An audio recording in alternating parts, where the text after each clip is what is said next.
भारतीय अर्थव्यवस्था की चुनौती लगातार बढ़ती जा रही है। एक तरफ गिरती विकास दर, दूसरी तरफ डॉलर के मुकाबले रुपए की लगातार कमजोर होती कीमत। क्या भारतीय अर्थव्यवस्था संकट की ओर बढ़ रही है? ये एक बड़ा सवाल है। भारत की इकोनॉमी इस समय चौतरफा मुसीबतों का सामना कर रही है। इस वीडियो में हम आपको पूरी डिटेल बताएंगे इस बारे में, इसलिए वीडियो के अंत तक जरूर हमारे साथ जुड़े रहिएगा। नमस्कार, आप देख रहे हैं बिस्तर, मैं हूं आपके साथ अजमा द्विवेदी। इंडियन इकोनॉमी की चुनौती लगातार बढ़ती ही जा रही है। पहले तो विकास दर गिरकर 5.4% पर आ गई और अब रुपया भी लगातार रसातल में जा रहा है।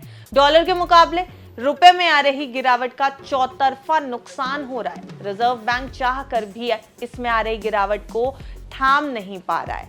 ऊपर से देश के एक्सपोर्ट में भी लगातार गिरावट दिख रही है, तो इंपोर्ट लगातार बढ़ता ही जा रहा है। अब इंपोर्ट का आंकड़ा इतना ऊपर चला गया था कि सरकार को इसमें दखल देकर दोबारा आंकड़े को जारी करना पड़ा।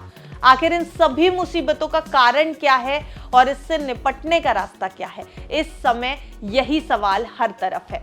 एक नजर डालिए जरा इस रिपोर्ट पर कि फॉरेक्स बाजार यानी फॉरेन एक्सचेंज मार्केट में डॉलर के मुकाबले रुपए में आ रही गिरावट से कच्चे तेल, कोयला, वनस्पति तेल, सोना, हीरे, इलेक्ट्रॉनिक्स, मशीनरी, प्लास्टिक और रसायन के आयात के लिए ज्यादा भुगतान करना पड़ रहा है। इस कारण देश का आयात बिल भी लगातार बढ़ता जा रहा है। आर्थिक शोध संस्थान GTRI के मुताबिक घरेलू मुद्रा में गिरावट से भारत के सोने के इंपोर्ट बिल में बढ़ोतरी होगी, खासकर तब जब ग्लोबल मार्केट में सोने की कीमतें सालाना आधार पर 31.25% बढ़कर जनवरी 2025 में $86,000 प्रति किलोग्राम के पार पहुंच गई। ग्लोबल ट्रेड रिसर्च इनिशिएटिव यानी GTRI ने अपनी रिपोर्ट में कहा कि भारतीय रुपया पिछले साल 16 जनवरी से अब तक अमेरिकी डॉलर के मुकाबले 4.71% कमजोर होकर ₹82.08 से ₹86.07 पर आ गया है। पिछले 10 वर्षों का आंकड़ा अगर देखें, 10 सालों का आंकड़ा देखें तो जनवरी 2015 से जनवरी 2025 के बीच अमेरिकी डॉलर के मुकाबले रुपए में 210% की गिरावट आई थी और ये 41.2 रुपए से टूटकर ₹86.7 पर आ गया। भारतीय मुद्रा की तुलना में यानी इंडियन करेंसी की तुलना में चीनी युआन में 3.24% की गिरावट आई है और ये 7.10 युआन से घटकर 7.33 युआन हो गया है। कुल मिलाकर कमजोर रुपए से आयात बिल यानी इंपोर्ट बिल बढ़ेगा, ऊर्जा और रॉ मटेरियल की कीमतें बढ़ेंगी, जिससे इकोनॉमी पर दबाव बढ़ेगा। पिछले 10 सालों के एक्सपोर्ट आंकड़ों से पता चलता है कि कमजोर रुपए से एक्सपोर्ट को कोई मदद नहीं मिलती, जबकि अर्थशास्त्रियों की राय इससे अलग है।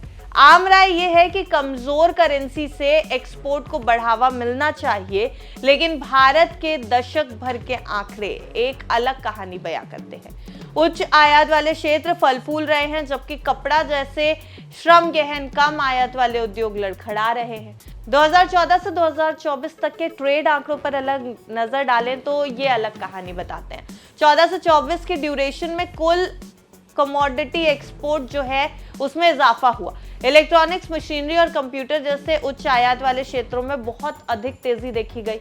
आंकड़े बताते हैं कि इलेक्ट्रॉनिक्स एक्सपोर्ट में 232.8% की, तो मशीनरी और कंप्यूटर के एक्सपोर्ट में 152.4% की बढ़त हुई है।